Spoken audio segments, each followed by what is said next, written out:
Hi, everybody. I'm Bob Bowman, Editor-in-Chief of Supply Chain Brain, and I want to welcome you to this presentation on cost savings and driving success. Insights from Scott DeGroot and Kimberly Clark, presented by Provision AI. Quick reminder, there will be an audience question and answer session at the end of this presentation. Audience members are encouraged to submit their questions at any time during the presentation by clicking on the Q&A button at the bottom of your screen. So today we have an exclusive conversation with Scott DeGroot, former VP of Global Planning at Kimberly Clark, as he shares how he got support for innovative supply chain strategies to drive cost savings, improve efficiency, and enable reinvestment in advanced systems with the help of Provision AI. Scott will discuss real-world lessons from his experience of making transformation initiatives happen. And so with that, I want to introduce Scott. Scott DeGroot is adjunct lecturer and researcher at the University of Tennessee's Haslam College of Business Global Supply Chain Institute. Before that, he spent more than 35 years at Kimberly Clark Corporation in roles including Global VP of Planning and Distribution, General Manager of the Eastern Grocery Team in North America, and Director positions in Supply Chain Strategy, Consumer Planning, Distribution Operations, Transportation Procurement and Analysis, and Transportation Operations. Scott was also Regional Logistics Leader in Chester, Pennsylvania, where he led all logistics operations at the largest site in the Kimberly Clark network. Also joined today by Jake Barr. He is former Principal and CEO of Blue World Supply Chain Consulting. Jake spent 33 years at Procter & Gamble, where he directed global supply network design and developed their demand-driven supply strategy. Welcome to both of you, Scott and Jake. Great to have you. Let me start then. I want to ask you, Scott, about this experience at Kimberly Clark. What was driving the need back then for a digital transformation in the first place? And what were you expecting to gain? And for that matter, how did you justify it to your CFO? Yeah, good day. Good morning, Bob and Jake. It's good to be with you again and welcome everyone. Let's put our minds back to the idea that the digital transformation was in its infancy at Kimberly Clark prior to COVID. Each of the entire company, both the marketing and sales, and of course all aspects of the supply chain, were already recognizing the need, to bring data together, to bring operations together.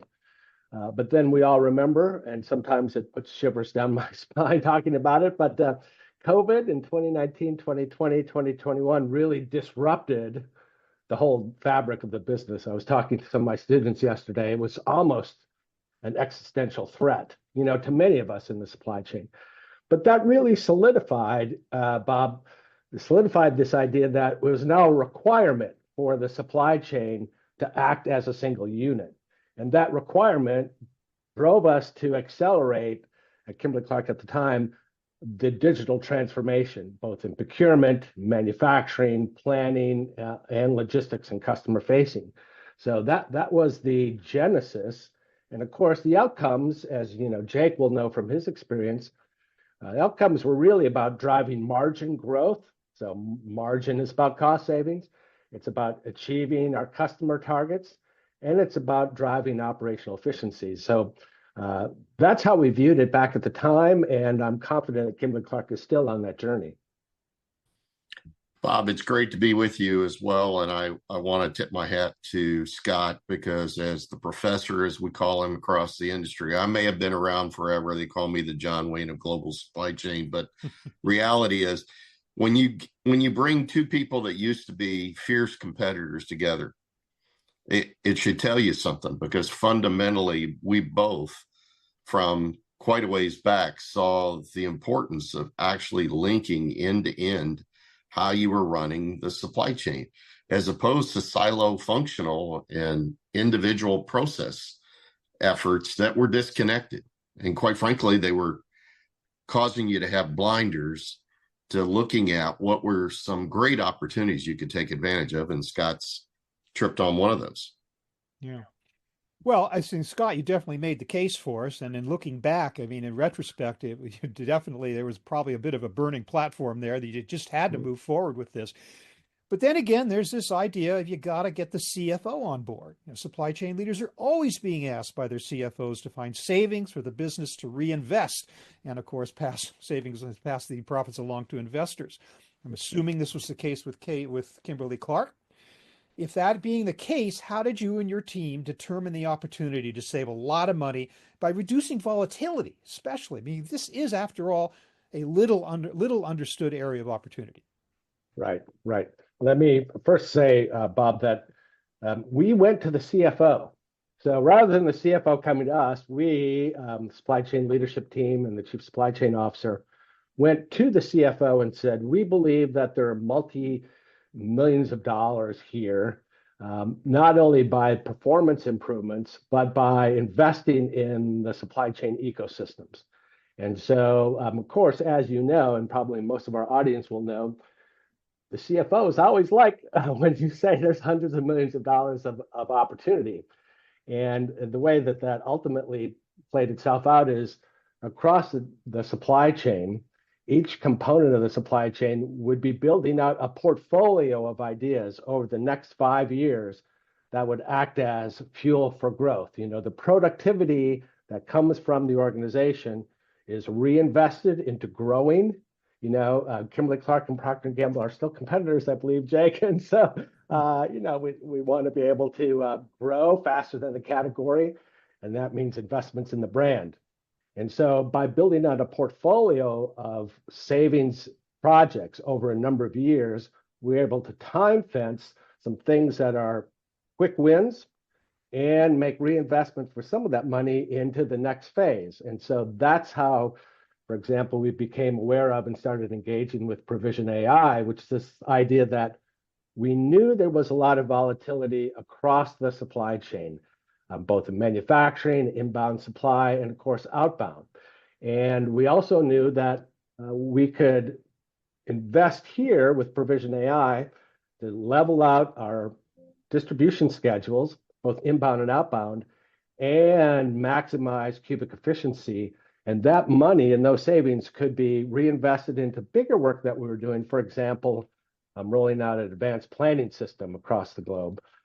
And so that's a little bit of the context, Bob and Jake, for of how we frame this with the CFO. And of course, the CFO strongly supports and is involved in the monthly update meetings that the supply chain gave to the leadership team of Kimberly Clark and kept us on task.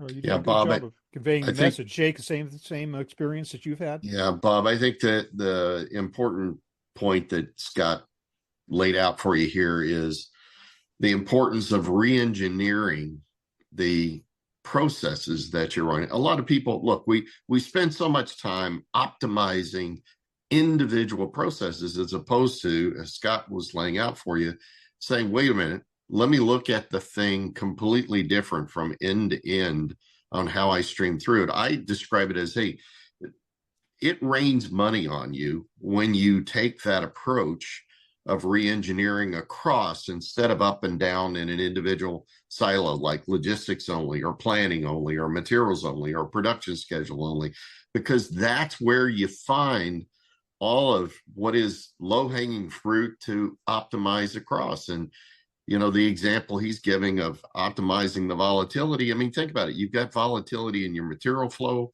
volatility in your logistics flow.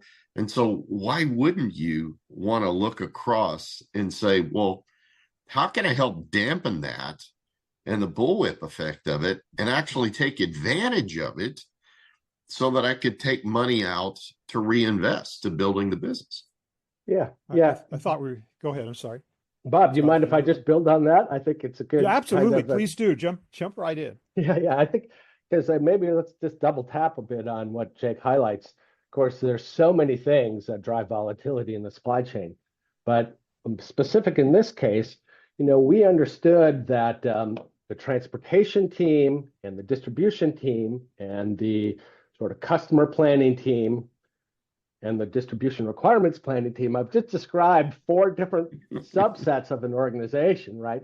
And funny enough, they all reported to me. So in some way, shape, or form, you know, and ultimately I was accountable for their performance.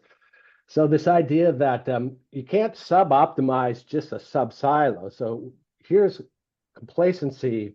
Complacency is our enemy. And using averages in planning is our enemy. We don't use averages, we use real data. We don't accept that the loading schedule outbound or inbound is 55 on one day and 14 the next day and 137 the next day. We can't accept, maybe that was always the case for the last 10 or 15 years, but that cannot be the case in the future. So what did we do? We got underneath it. Why was, just think about our distribution center. So I think of our audience, everyone understands a distribution center, products are moving in and out. And mostly that drumbeat is driven by the delivery dates, especially for customers of the outbound shipments. You got to ship to your customers to get revenue. Makes sense. But this idea that a good portion of that schedule, loading and outbound shipment schedule and inbound schedule, was set by us. We were deploying stock to ourselves. We were scheduling inbound shipments to our factories and to our DCs. Our planning team was sending out distribution requirements plans, put safety stock in the DCs. All of those things were happening independently, even though we had top-notch TMS system and a top-notch WMS system and rolling out a brand new state-of-the-art advanced planning system. There were still things falling through the cracks. And so this idea that we did have the ability to smooth, because we had control of a lot of that schedule, to smooth that schedule so that the volatility between Monday, Tuesday, Wednesday, Thursday, that could be much less. So if we could take 10 to 15% of that volatility out by adjusting those shipments, then we could start saving a lot of money, 3 to 4 or 5%. When you're spending hundreds of millions of dollars, and I don't work for Kimberly Clark anymore, and I'm not here to tell you how much they spend, but they spend a lot. And if you can save 1, 2, or 3%, all of a sudden it starts adding up to big money. So I'll stop there. I have a tendency to go on and on, but Bob, yeah. as a competitor, you love this because you go, wait, these are self-inflicted wounds. You did it to yourself. Yeah, you have the power to change, but that also means that you have the responsibility for what's gone wrong up to this point. I also like what you said about averages. What is that old saying? You can drown in water with an average depth of 6 inches or something like that. Right. So you got to be careful. Okay, well, let's talk, though. This is a lot of great theory and a lot of exciting, aspirations. But, Scott, let's talk about the real world of this transformation that you underwent. Describe what went right and what went wrong in your quest to eliminate the volatility. Yeah. So the story really starts with members of my team at the time, a part of the global supply chain planning and logistics team, really highlighting a whole series of losses that we were having. One of those losses was this idea of volatility in the distribution flow, inbound and outbound. And so we tasked them to go out and find potential solutions. And one of the solution sets that came forward was, in fact, the team, Tom Moore's team at Provision AI. And so we explored, a subset of my team explored the capability set and compared it against other things, or there's always a little bit of we could do this ourselves kind of mode that happens, in the world. But we ultimately came to the point of we wanted to give this a try. And so Kimberly Clark has a large distribution network across the globe, and in North America, let's just say 10 major DCs and 10 plants, so 20 shipping points, plus or minus. Let's try one. Let's trial this at one and understand what data do we need from the planning system, from the TMS system, from the WMS system, and from the order to cash system. And it's something we can do with a light touch on IT without disrupting, physical flow or business continuity. And so that pilot ran for about 6 weeks, and we stopped and assessed and found a lot of good things that would work well. Now, to answer your question, there's some things we found that we needed to change. Number one, our distribution requirements planners, at the time Kimberly Clark called them deployment planners. Well, they had a sense of value that came from fiddling with the deployment orders that were going out, and the transportation team would call them and Can you move this ahead one day? And then customer service would call. It was just a mess. And so people were used to working in the old mode. And we had to overcome that thinking to say, no, is the data right in the system? We'll provide you exceptions, but please, let the system run, and let's take our hand. We'll find other work for you to do. Mm-hmm. And so ultimately we scaled that to more and more distribution centers, and within a year, there were substantial amount, millions of dollars of savings starting to materialize that the CFO appreciated. So I'll take a pause there, Bob and Jake, and see if you want to follow up on that. I think the impressive piece about it is he did what's something I preach all the time to clients, and it's a crawl, walk, run approach, right? Yeah. You lean into doing some live experimentation because you can get your arms around it. You can set it up, you can monitor it, you can understand the implications of it. And more importantly, the wonderful piece about transformation work, Bob, as you know from your years of experience, is it isn't just one process that you have to remodel how you do work. You heard Scott lay out, wait a minute, I had to rework how we were having multiple people do their daily work. And that's the wonderful piece. You free up capacity that you assume you didn't have, right? So we're all in a pinch for headcount, productivity savings, et cetera. But we also leave a lot on the table in terms of things we can do to push the envelope even further for cost savings and for improvement, business revenue generating improvement. But you always say you're stuck in a deficit position of saying, wait a minute, I don't have the body. Wait, Scott just turned up the bodies. Yeah. Well, fortunately, Scott, you were overseeing all those different functions, that you were the guy at the top. But again, I'm just wondering if those various people with regard to the human problem of change management, we're doing something differently now. Are you threatening my own little silo that I've been doing all along? I mean, how did you bring everybody to the table and get everybody singing from the same prayer book, for instance? Yeah. It is, and I think we will all agree that that's one of the most difficult things to do, is to change the psychology of a person who has been valued in the past for doing work a certain way. And I think the answer that I always give that we did in this case is, to remember the larger why. The larger why are we doing this is that the company needs to grow at a faster rate than category. We need to free up resources to invest in our brands. And therefore, it is our job, whether we like it or not, it is our job and our accountability, to deliver that fuel, that money. And then to have people feel a part of that broader mission. So there's a lot of time for me going out face-to-face, communicating, my team face-to-face communicating, answering the tough questions. Hey, will my job go away?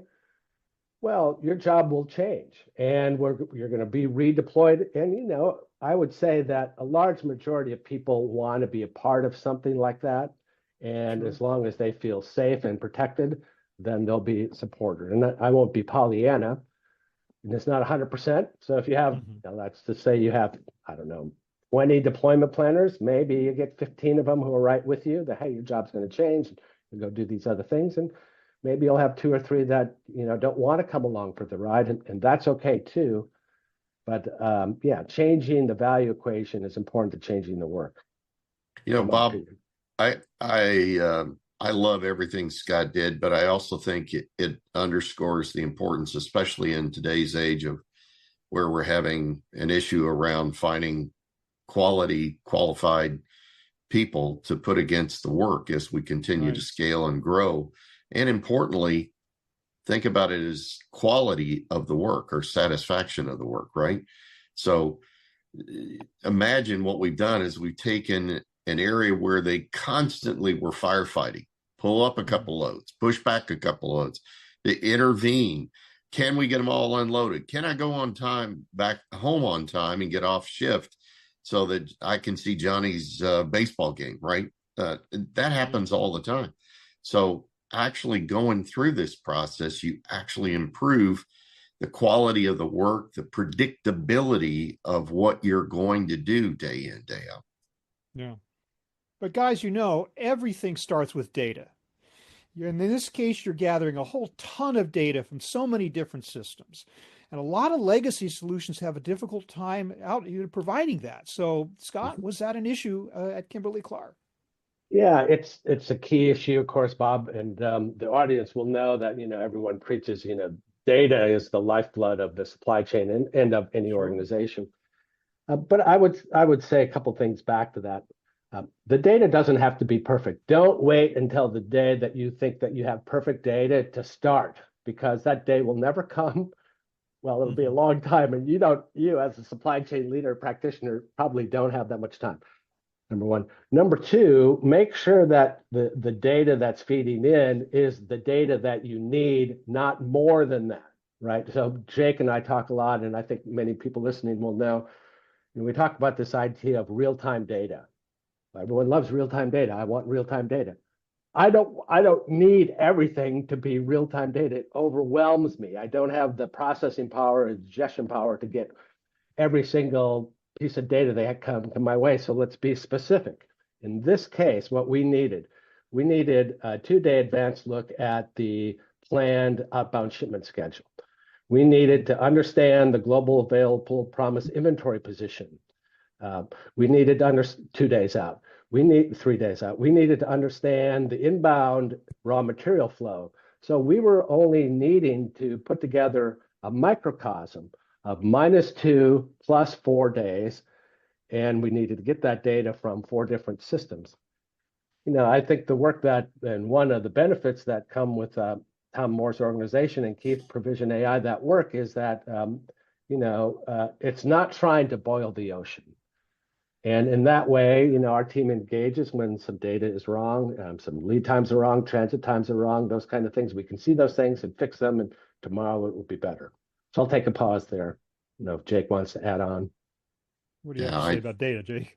Yeah, data. Look, data's a monster, right? And unfortunately, it's like drinking from the fire hose. Not every day that goes by, we're adding some kind of new set of data elements that we need to either capture, look at, monitor, filter, etc. As Scott defined it, though, getting really purposeful on which information, which data elements you actually need to bring in and take a look at is an absolutely fabulous starting point, because it allows you to simplify how you think about the next set of tasks, which is the ingestion of it, the calculations, the processing, and then playing it back. So I am a strong believer in the approach that he took, because fundamentally he said, no, I'm not going to cure cancer today.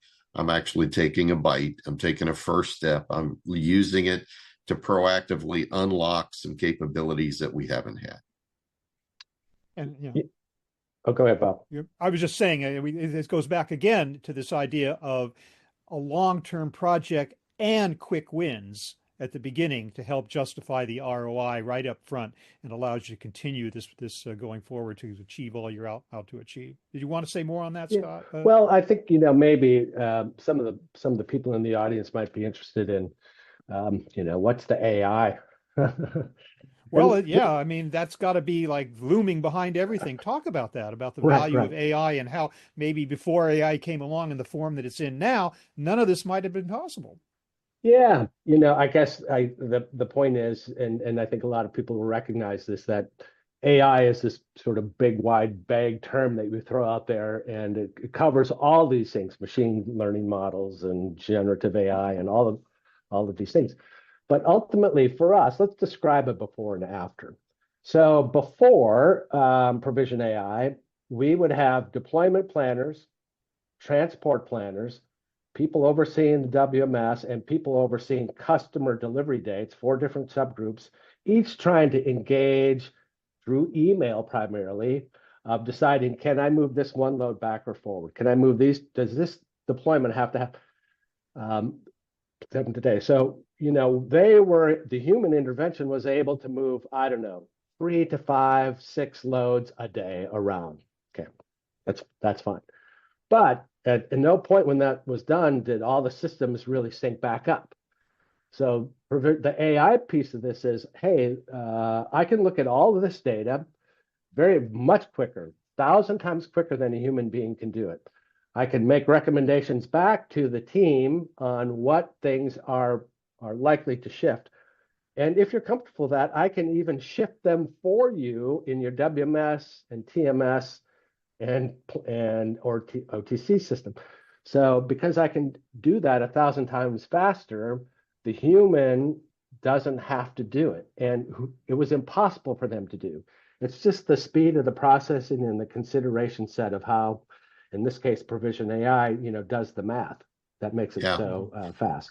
Yeah, Bob, to me, you got to remember, and I think I love using an analogy about a needle in a haystack, right? Every one of those processes that Tom was talking about really has its own individual haystack of transactions and orders and shipments that you got to get planned, et cetera.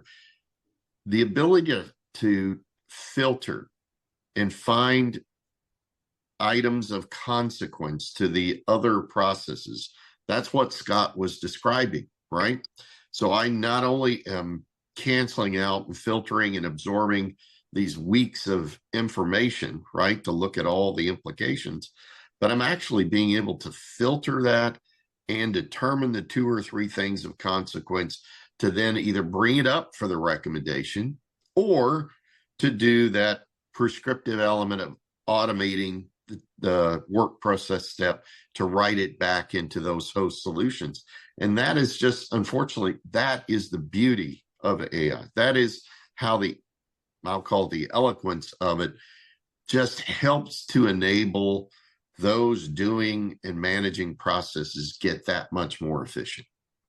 Yeah, and the idea that it's drawing on literally weeks of data, not only to address the problems of the moment, but be able to anticipate these looming issues that you're going to get hit with, and you got to be ready for. So I guess that's the machine learning or the kind of the AI aspect there.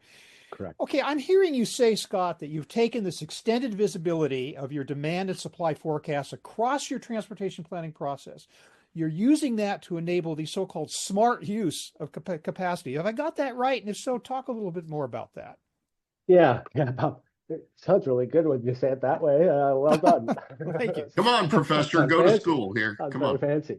Yeah, ultimately, that's correct. And how do the savings really manifest themselves ultimately?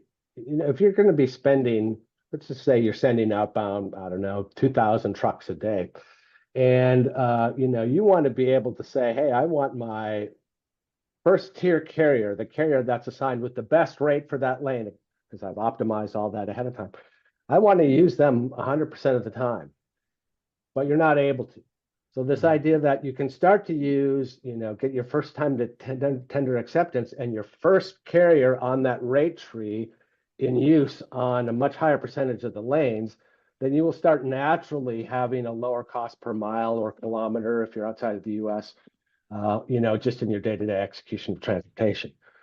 Number 2, because of the insights that are coming, you'll know that despite the best efforts of the advanced planning system and the deployment planners, you're going to be able to get 3, 5, 6, 10% more, maybe not to 8% more on each truck going out, especially when you ship into yourself. So now all of a sudden you have cubic efficiency and you're taking trucks off the road. The third thing is that ultimately, some portion of your transportation portfolio will be contracted. Some will be spot, probably. That's the way most companies do their business. And next time you sit in front of your carriers and do contract negotiations, you are able to say to them, my compliance to the routing guide and to your bid last year was much higher, and my volatility was much less. So, and therefore, that's worth something to me in next year's rate per mile contract. And of course, finally, let's not forget about the distribution centers. If I'm manning a distribution center and I have a workload that's 100 one day, 25 the next, and 200 the next day, well, my labor plan, I'm paying some overtime in there somehow, or I'm overstaffed. Whatever that is, ultimately, you're able to take some operational manpower off the working floor, and that you'll receive that back in your contract negotiations or your structure with the people running your warehouses. And so I think that's the real way: operational transport savings on the next bid, distribution labor savings, which is a variable cost that can be eliminated. So I don't know, Tom or Bob, if that was what you were getting at, but I hope that gives you some insight. Bob, process change can rain money. It's that simple. Can I get a T-shirt that says that? Yeah.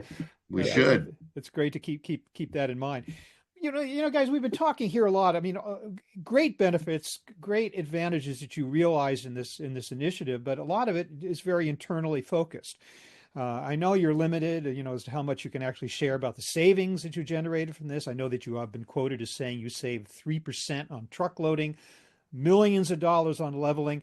But even in addition to that, I think you said that customer service improved. So externally to your operations, how did level load, and by the way, level load is one of the solutions from Provision AI we're talking about today. We haven't brought it up yet, but how did level load actually improve customer service? Yeah, so two vectors here, two ways that it helped do that, and probably more, but two that I'll talk about. The first one is CPG companies. The nature of the CPG companies is that some portion of the customers who are ordering will provide a delivery window. No later than this date, but you can come up, 1 day earlier, 2 days earlier. In the old mode, it was the last date of that delivery window that was driving the transportation planning and the distribution scheduling. But now, with the capability that Provision AI brought on and level load, we were able to go, hey, if this customer will allow us an early delivery or 1 day earlier and still be on time from their perspective, then that counts. And that then frees up stock inventory that would have been allocated to a different order to now a new order, right? And so our global available to promise stock availability at loading time moves up because it's more precise. The second way that improved OTIF is ultimately driving this idea that stock deployment orders going out from production sites to distribution centers to cover safety stock were moving in big batches before. I'm below this item at this DC. I need 50,000 more of them. Send 5 trucks, and boom, big batch. But now that we're not, and what happens at the receiving DC? The receiving DC gets buried with all the trucks. They don't really need them today. They came in a big batch.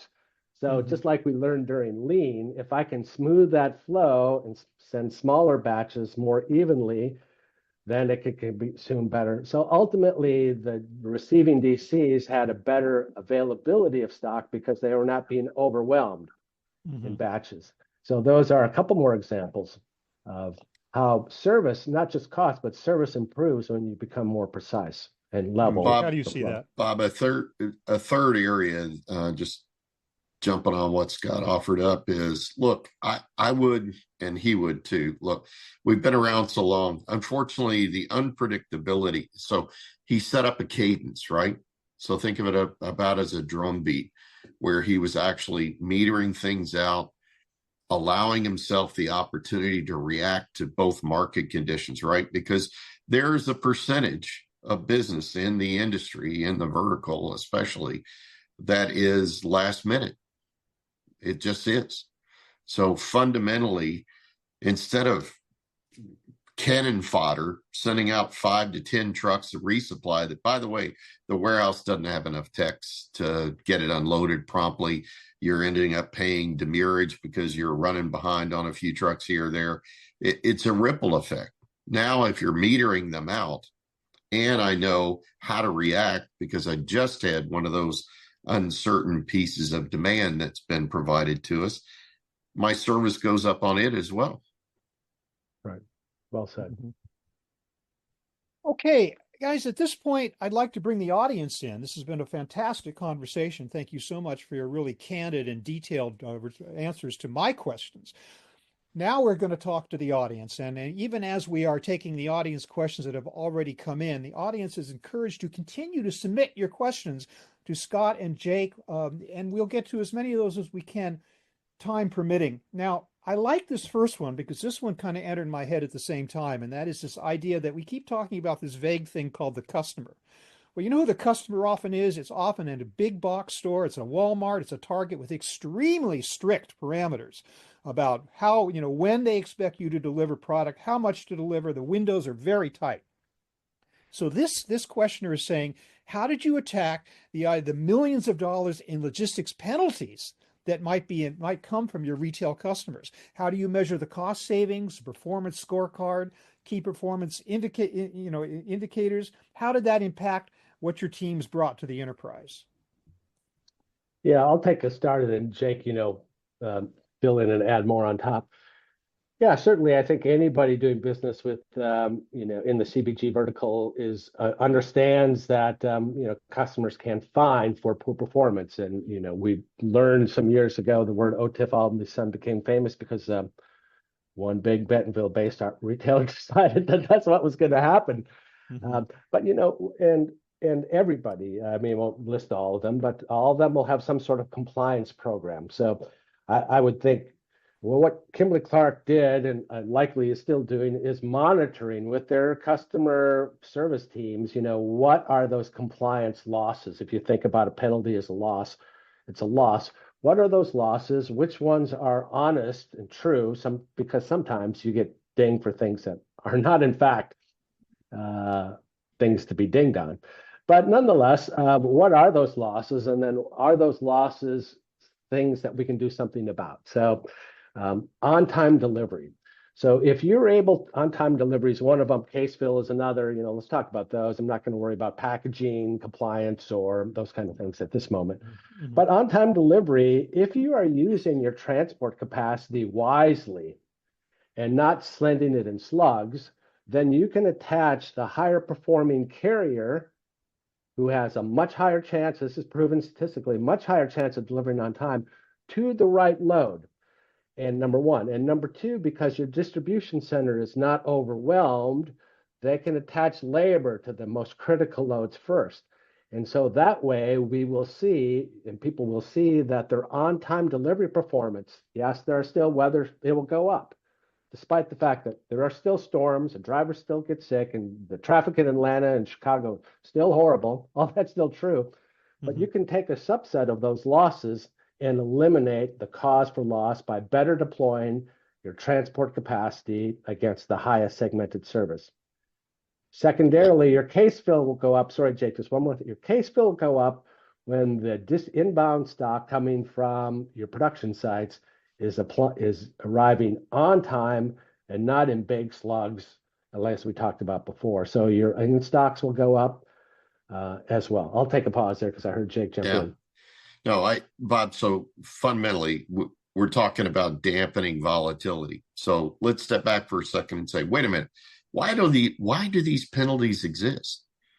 Well, the penalties exist because of the volatility of your individual ability to perform, right? So Scott's just talked about how he was able to dampen the noise. And every single one of these players, I've dealt with them, Scott dealt with them, what they're looking for is the drumbeat of predictability for being able to say, I've got those loads coming in. Are they going to be there? Yes or no, right? Because they in turn are supplying those storefronts. So fundamentally, it's being able to not only show them that you're actually able to index up by reducing the volatility, right? The slugs, by the way, I've dealt with them as well, 100 trucks on a single day to across a couple of my large major partner distribution centers, et cetera. Guess what? They can't unload 100 trucks at once either. Correct. Okay. Right. Yeah. Right. And so they sit in the yard, they incur demurrage, right? It's a safety net. It's a safety net for gaps in predictable, reliable performance. So, look, you can take this thing in a full circle 360, fundamentally addressing the volatility, like what Scott has described here, gives you the ability to be on the offense on being that cadenced, reliable partner that doesn't incur the penalties. Yeah. And Yeah. to that point, also, your relations with customers obviously are improved, but they're also your relations with your carriers are improved too. You're not Correct. keeping drivers sitting around for hours at a DC waiting to unload or pick up a load or anything like that because you've achieved efficiencies now. Now, That carriers are the same ilk, right? They're managing the volatility. Wait, Right. Scott's going to call me for 100 trucks tomorrow. Where am I going to find 100 truck? Right? That's why we keep the trailer balance with the power units. Almost 1 to 5. It's for that level of uncertainty, right? So they love it because they can look out further than the next few hours and know where they're going. Yeah. Yeah. There's Okay. there's a sort of a second phase of the question that I think we probably should spend a little bit of time on KPIs. Okay. Yes, Kimberly Clark did, and I'm sure still does, even though I don't work there anymore, has a tiered set of KPIs. So high level things like on time and in full, forecast, accuracy, volatility, free cash flow conversion, inventory efficiency, kind of thing.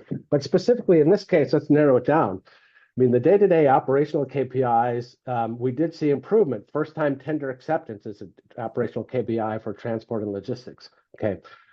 Load ready time conformance is the shipment from measures distributions performance. Is it ready on time? So we see that go up, 8, 2, 3, 4, 5 basis points, 6. All of a sudden we're seeing this substantial upticks in those process KPIs. And of course, the outcomes, better on-time performance, as we chatted about in OTIF, but also, in rate per mile. And I don't want to speak for all organizations, but Kimberly Clark, gave credit for this idea that if you're saving more money versus last year, so last year's operating performance versus this year, that program is delivering the result, then those dollars are counted, or sometimes, and this comes up, well, in my negotiation, my rate didn't go up as much. If cost avoidance sometimes doesn't count in some organizations, but at least we recognize that happens. So those KPIs are very much in place. Okay. This questioner wants us to talk more about this idea of selling the initiative throughout your organization. Specifically, they're saying, how do I convince my management that supply planning volatility is costing a lot of money? Now, you've made the point to us, but how do you communicate that to those folks that need to know that? Yeah, I think, first one, you have to rely on your team to understand the data. So don't use averages, don't take tribal knowledge. Get into the actual reality of what's happening in your organization today. And number two, don't believe that just because it was always a certain way, it will continue to be a certain way.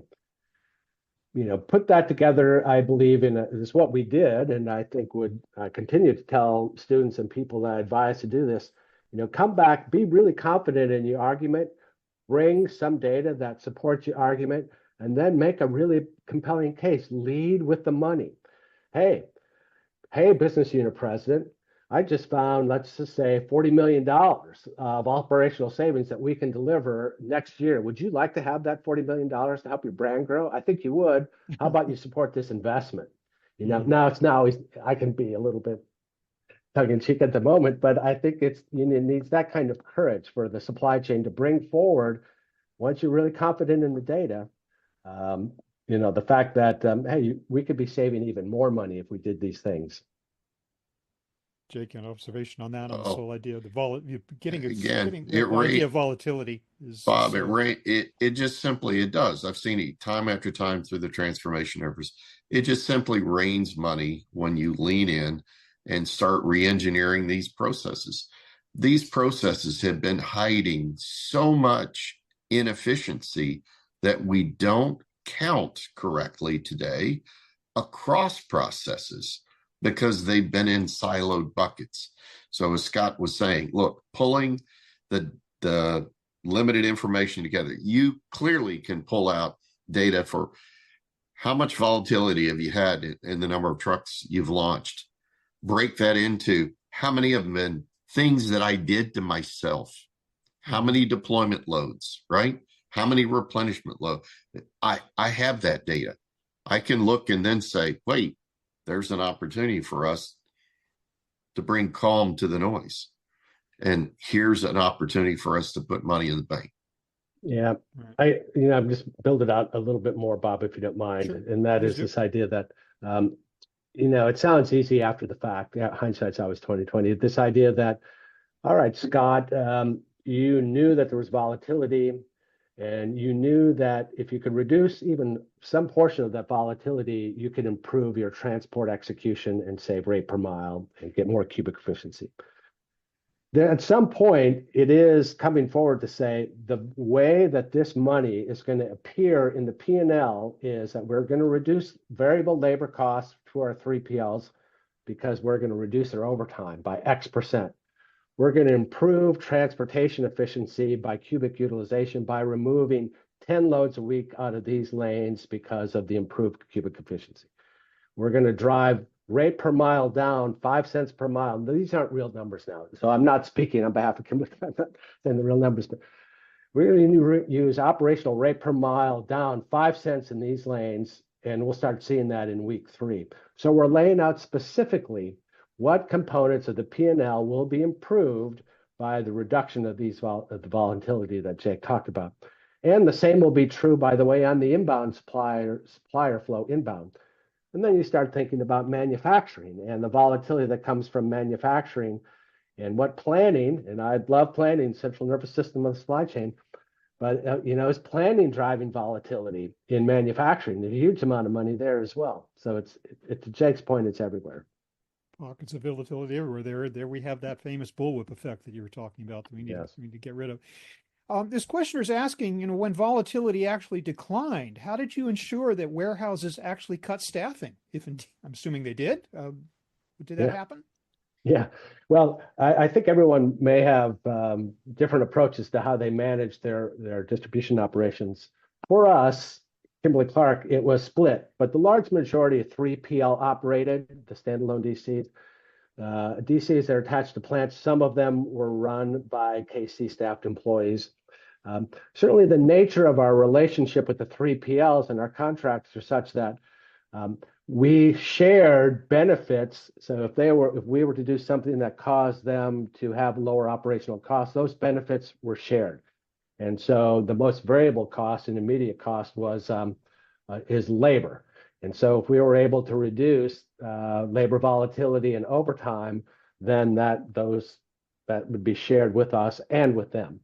Mm-hmm. And we would track it every day. We're not just turning away and once a month seeing it. We're watching every day the staffing levels and the outbound flow of all the distribution centers and wondering why do you have so many people when the volume is down? That's the kind of relationship you have to have to. So yes, the people did come out and we were watching and we shared the benefit. Good. This question about carrier response. Were you able to draw a direct connection between what you did and any rate reduction from the carriers? Was there association there? Yeah, certainly.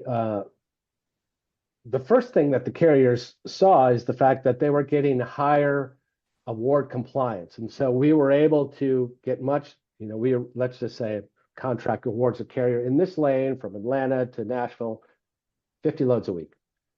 They might have been getting 35 because they couldn't take our variability, but now they're getting 45. So they see better load award compliance, number one. Number two, we start talking about then even before the contract might be up in transport. Hey, if you notice our volatility has gone down, we're starting to think that that's worth the benefit. We want that to be manifest in our next contract negotiation. And I would say Kimberly Clark relies a lot on long-term strategic partnerships, and those can be helpful to the shipper or to the carrier in good times and bad. And so, yes, ultimately it is part of getting, rate per mile down during the next contract cycle or even before. Mm-hmm. Okay. Yeah, but there's no transportation supplier out there today. The market is in such a chaotic state that Yeah. isn't looking for a partner like what Scott described, because you're wanting to be able to have somebody who literally is helping you reduce that volatility. Because I've got to find the drivers, I've got to get the power units properly positioned, I've got to make sure I've got enough boxes and trailers right sequenced and located in the right spots. And if I know that I'm going to get a turn predictably, it helps me with asset utilization, right? The ability to turn, because now I know the cadence of what he's setting up. I'm not going to be sitting at that DC because they dropped 300 loads on them that they know aren't going to be able to be picked and put back into the trailers, right? Instead, that DC is dealing with a 75 or 150 that they can handle and knock out in a normal daily schedule. Right. So, the questioner just wants to know, Scott, how you actually went about measuring volatility. And with that in mind, if you had some kind of a number, how much did it actually decline? Yeah, I'd like to, we could start talking about things like coefficient of variability and the math around that and show you the formula. But for transportation, it's quite simple. We were just tracking the number of outbound loads by distribution center, by ship point per day, and watching that, measuring the delta, and then watching that change as the solution set and the user community became trained and it has executed. So yes, we could see, almost immediately the volatility go. Now, it didn't go to zero. Like we didn't go from, a delta of 150 and 20. That it didn't go to a nice even median number, but we reduced about 50 to 60% of it, and a good portion of the self-induced volatility, right? And so I don't want to paint the picture that every day at a Kimberly Clark distribution center is exactly like the day before or the day to come. That's not the case. But as we reduced that, we could see it obviously lots of places: tender acceptance over time, distribution over time, actual rate per mile. All those things became apparent within a matter of weeks. Yeah, and Jake, in your experience at P&G and as a consultant, you must be looking at ways of quantifying this as well, quantifying the volatility and how to demonstrate that you've actually gone about reducing it. Yeah, I mean, Scott laid out the more basic one. Look, you're able to track the tendency of what you're moving across the lanes versus history, and also versus post putting the process change into spot.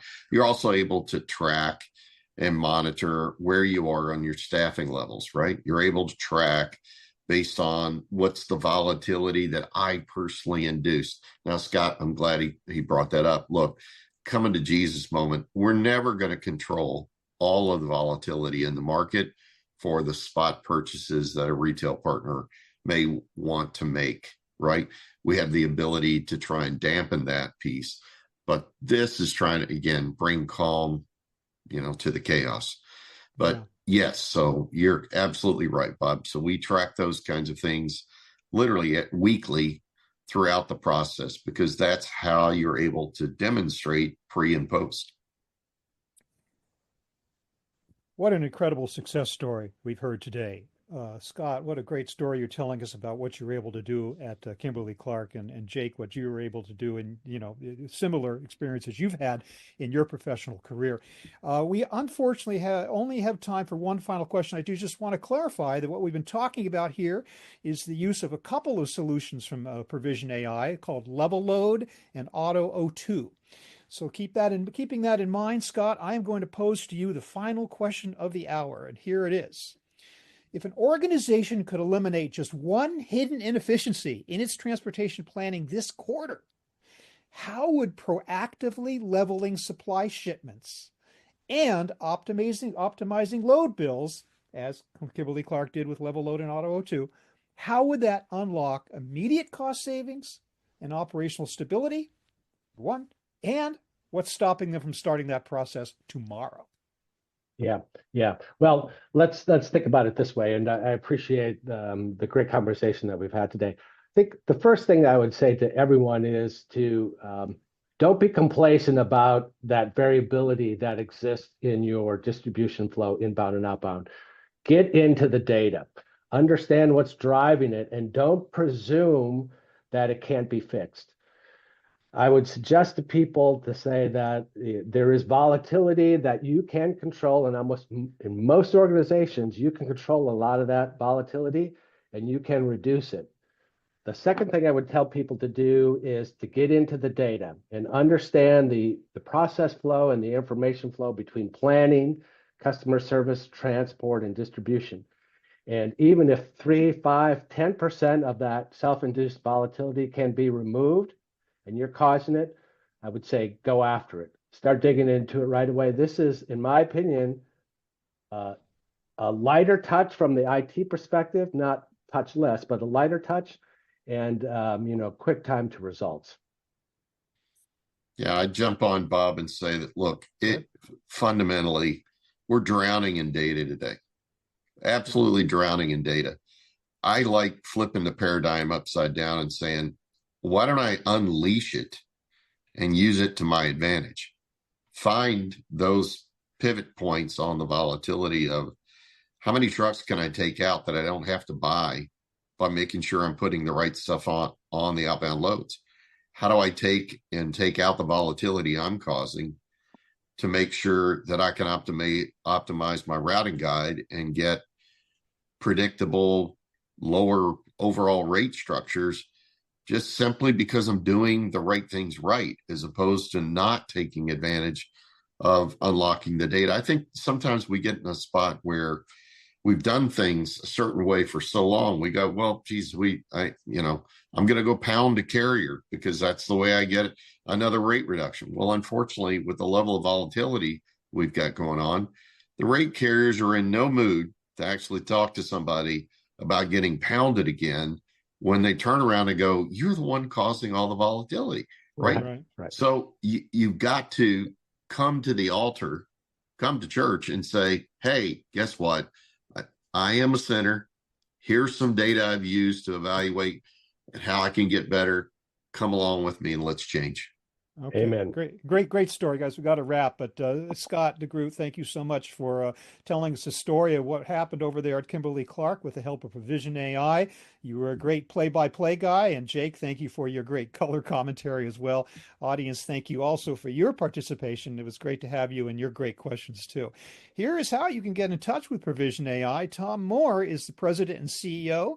There is his phone number. There is his email. This information will also be provided to all attendees of this webinar upon conclusion, which unfortunately is now. Thanks again, guys. It was great having you here today.